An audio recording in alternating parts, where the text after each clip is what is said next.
It's the end of the day with Ray. Hello, my friends. Well, today we're going to jump on that gigantic, sharp, interactive board. We're going to go through Canon's first quarter, their FY 2024. I'm going through Canon's numbers, and I'm thinking to myself, holy smokes, Canon, you are vulnerable. You are vulnerable to be disrupted. You are vulnerable for someone to surpass you in the amount of revenue you produce, Canon, in print. Folks, there's a player out in the marketplace that I believe is on the heels of Canon. And I believe they're going to pass Canon in the amount of revenue that Canon produces around print.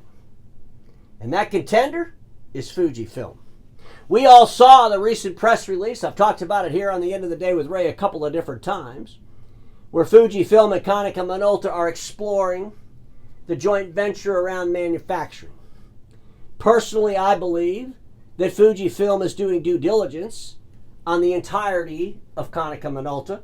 They will gobble up Konica Minolta, clean up the big mess, and then when they do that, they're going to be a major player in the print space. And yes, they'll have some work to do to clean it all up. And they can reevaluate how they're going to distribute the Konica Minolta distribution, and they can do all these things. But at the end of the day, when I look at Fujifilm and I compare them to Canon, I see two different corporations. In Fujifilm, I see a major player that's aggressive, that wants to change the game and wants to win. When I look at Canon, I see a player that thinks they already won, that's too comfortable in their own complacency. And at the end of the day, when an industry is in disruption or being consolidated, you cannot be comfortable, even if you're the major player in the space. Because you don't have to be the biggest to win in a consolidation. You just have to be the one that plays chess while everybody else is playing checkers. And I believe Canon's greatest vulnerability is the fact that they don't think they're vulnerable. So without any further ado, let's jump on the board. I'll share what I put together. Let's talk about Canon's top line revenue for their first quarter for the whole conglomerate was $6.3 billion.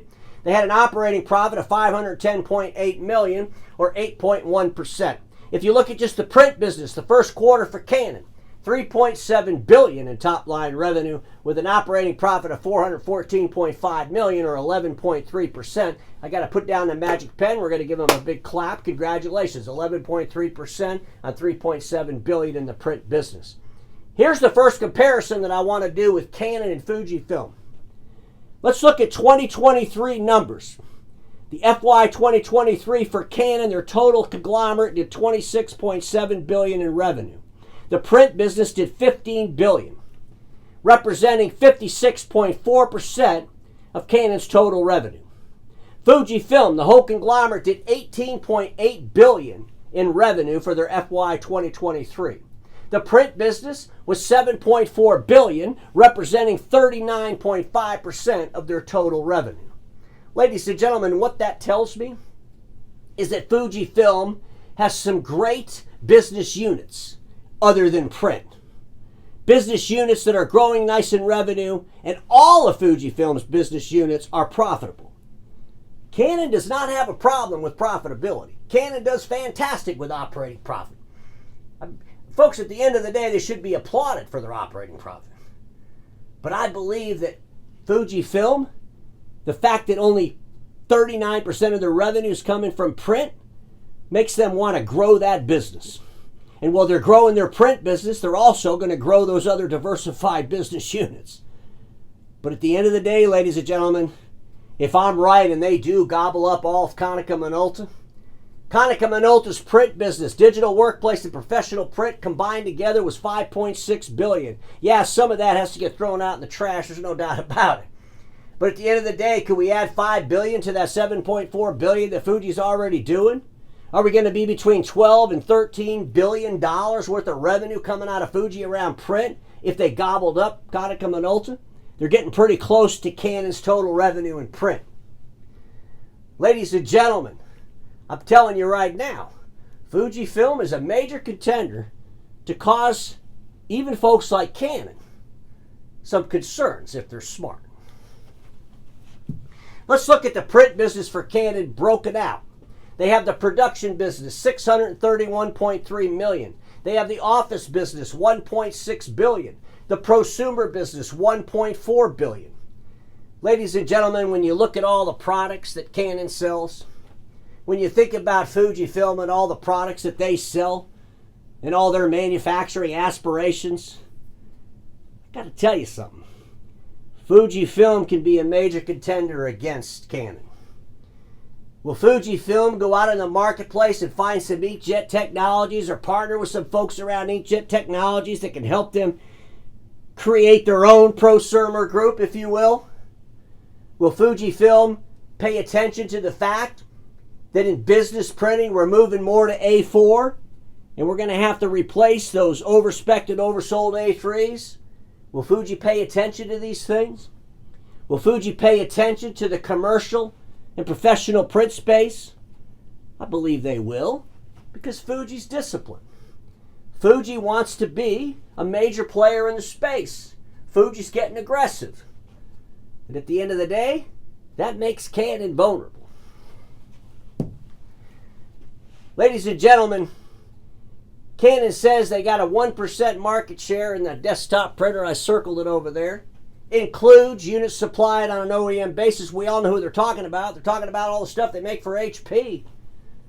What happens if HP calls up Canon and says, Canon, we're not going to buy as much from you anymore because we're going to start buying stuff from Fujifilm?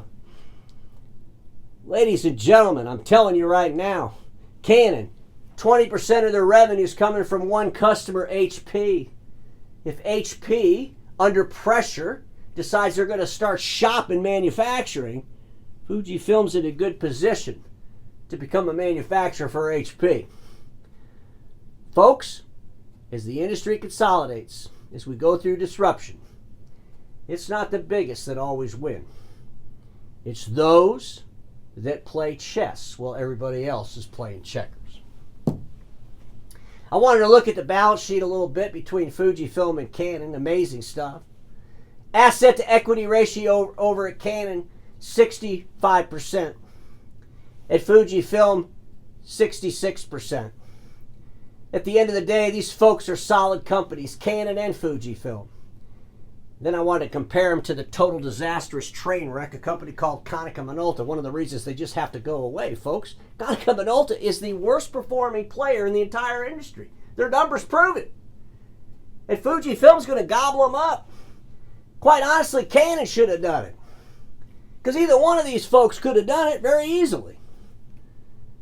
But I don't believe Canon thinks they're vulnerable. And I believe Fujifilm is in it for the fight.